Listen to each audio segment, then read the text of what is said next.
Hi there, this is Bob Kramer. Welcome back to Kramer's Garage. Well, today I'm working on a set of carburetors for a GL1000, Honda GL1000, 1977. The bike is sitting right here. There's the bike.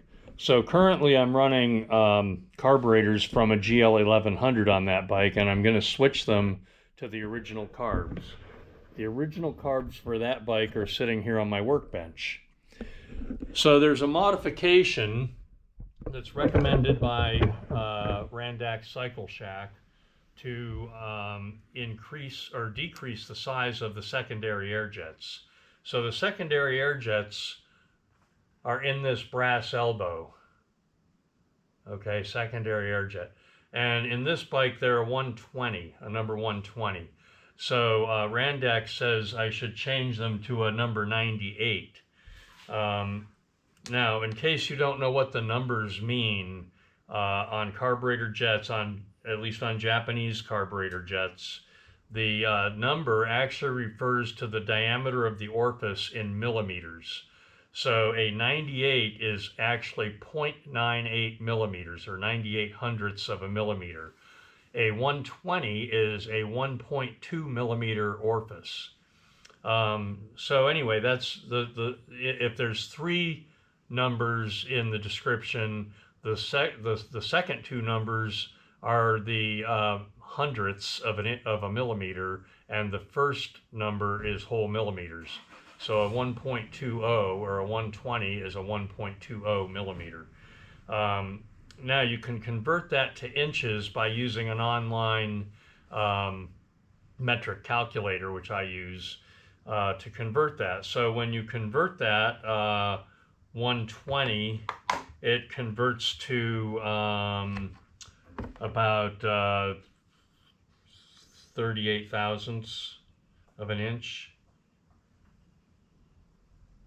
42, I think, 42 thousandths, yes.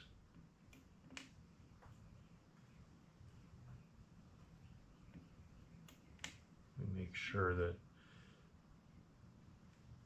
yeah. So if you're going to work on carburetors, you should have a set of pin gauges.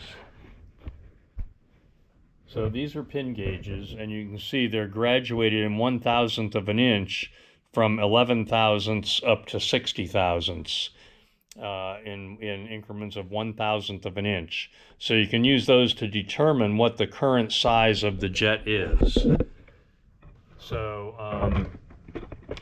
I made notes from the last time I did this, so I know what to use, what jet to use.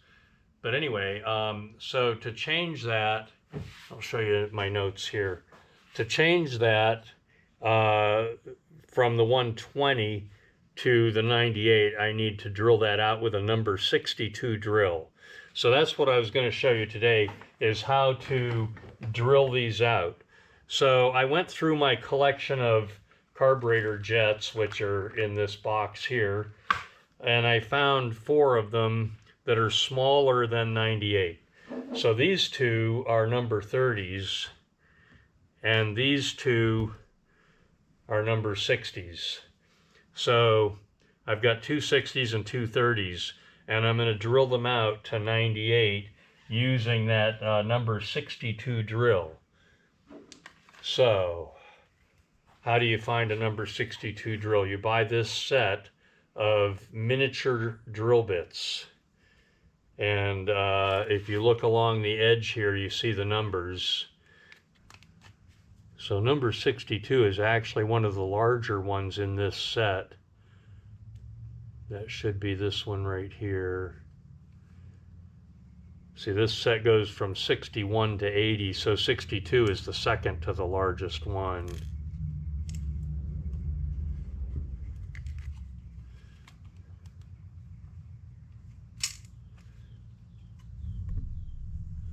Okay, so there we go. There's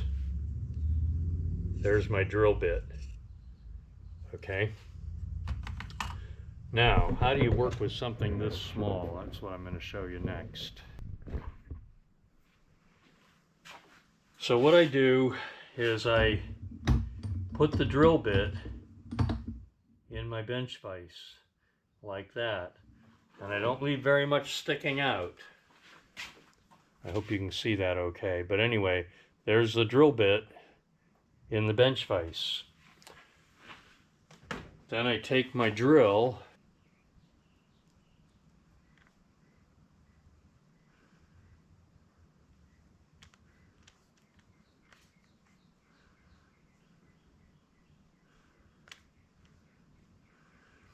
and I put the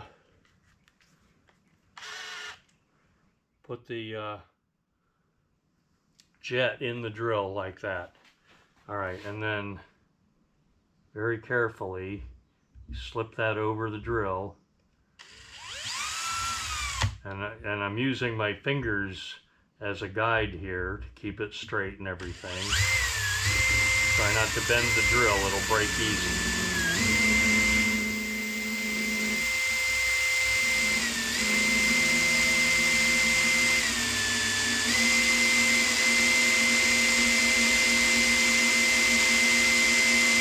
Takes a minute.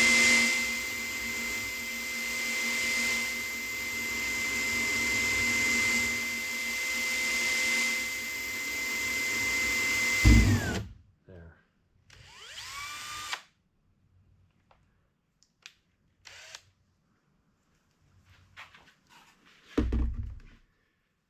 Okay, there we go. And we're going to double check this with a pin gauge. And it's supposed to be 38 thousandths. Okay, so there we go. 37 slides in easily, 37 thousandths. 38 is very tight, it kind of almost goes, so I'm going to leave it there. So anyway, that's my number 98 now jet, and I'm going to do the other three the same way and put these back in the secondary air passage, and that will slightly richen the mixture off idle. So anyway, if you like my video, give me a thumbs up. Thanks for watching.